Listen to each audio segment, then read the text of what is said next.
In this video, I'm going to show you the best budget dash cam you can get at every price range. No matter your budget, I will help you find the best pick for your needs.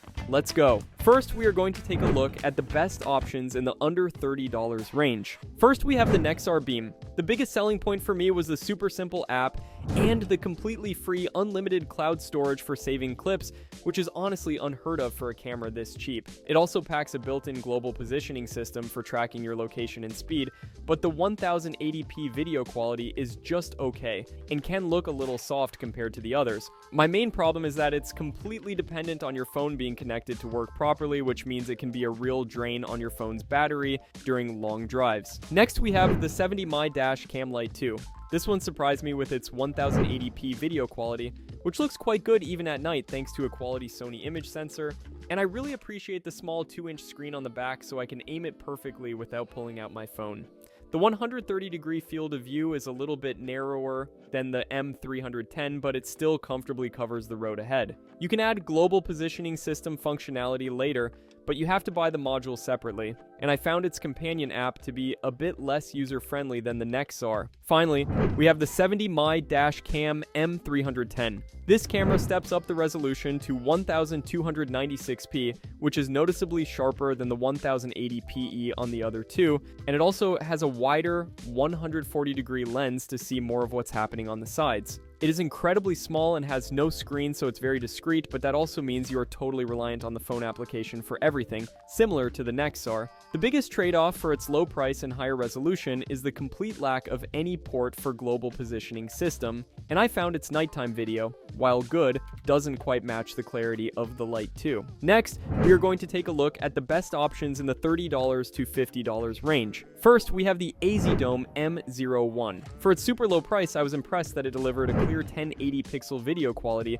with a very wide 170-degree field of view, catching everything in front of me. It comes with built-in Wi-Fi and an app which is handy for quick downloads, but its night vision is just okay, making it tough to read license plates in really dark conditions. It's a fantastic no-frills entry point if your budget is extremely tight, but it feels more basic in both video and features when put next to the other two. Next, we have the Z-Edge Z3Plus. This one really punches above its weight with a super sharp 2.7K resolution, which is a clear and noticeable upgrade in video detail compared to the AZDOME. The footage is crisp and handles bright sunlight and shadows very well thanks to its wide dynamic range, but the biggest drawback is the complete lack of Wi-Fi, meaning you must take the memory card to your computer to view anything. If you care more about raw video quality than a convenient app, the Z3 Plus offers incredible clarity for the price, even if it feels a little outdated to use. Finally, we have the Kingslim D5-4K. This camera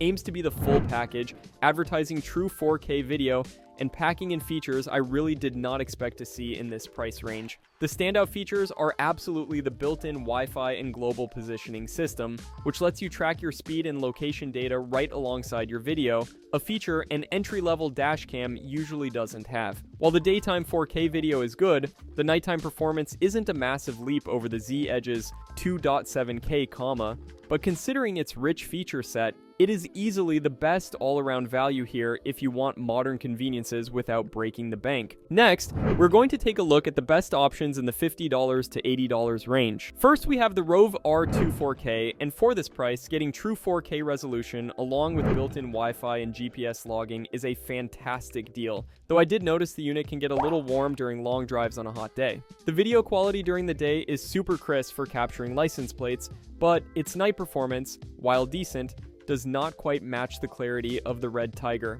I found the companion app really easy to use for downloading footage directly to my phone, which is a huge plus, but you will need to buy your own micro-secure digital card as one is not included in the box. Next, we have the GKU D600, which stands out by giving you both a front and a rear camera for an incredibly low price. Although the plastic build does feel a bit less sturdy than the other two, the front camera captures very usable 4K footage, which is impressive, but be aware the included rear camera is only 1080p and is really just for basic accident evidence, rather than high detail recording. It is awesome that they often include a 32GB micro-secure digital card right in the box so you can start immediately, but I found navigating the menus on the camera itself a bit more confusing compared to the ROV. Finally, we have the Red Tiger F7N, and if you do a lot of driving after dark, this is probably the one you want, as its image sensor provides noticeably clearer and brighter night video than both the ROV and the GKU.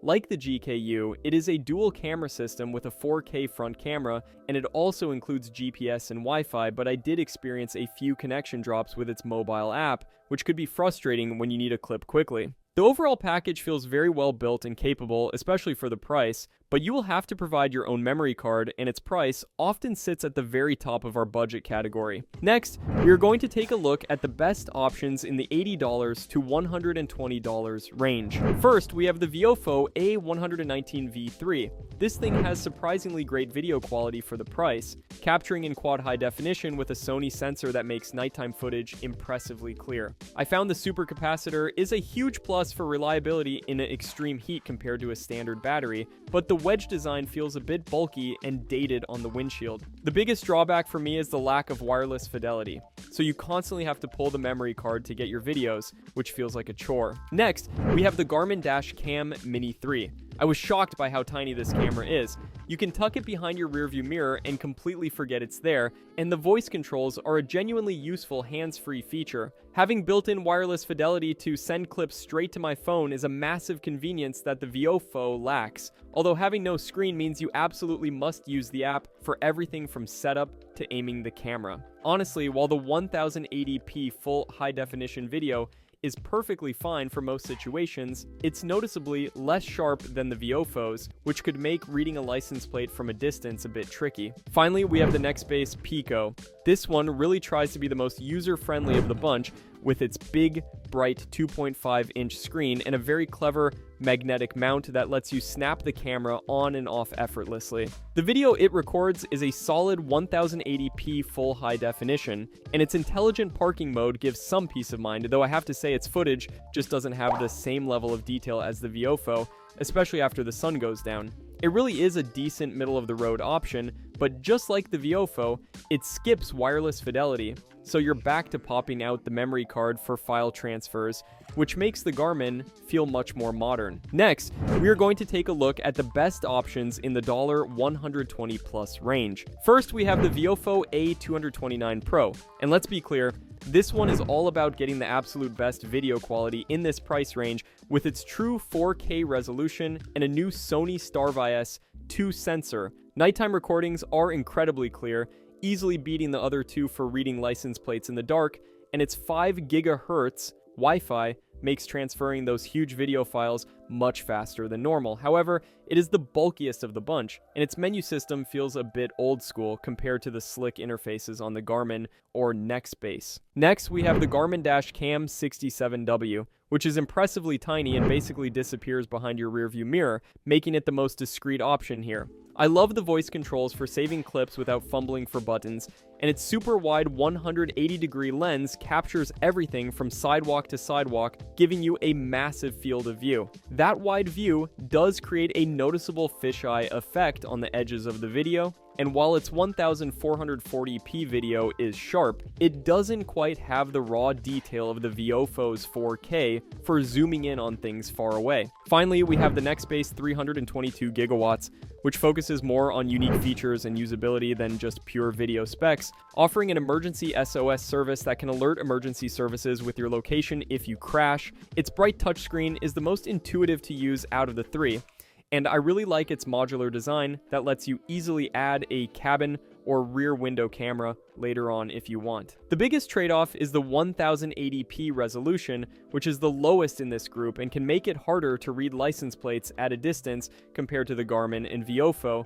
but its safety features are a huge plus. Thanks for watching. I hope this video was helpful to you. If you found this video to be helpful, leave a like and subscribe for more videos like this in the future.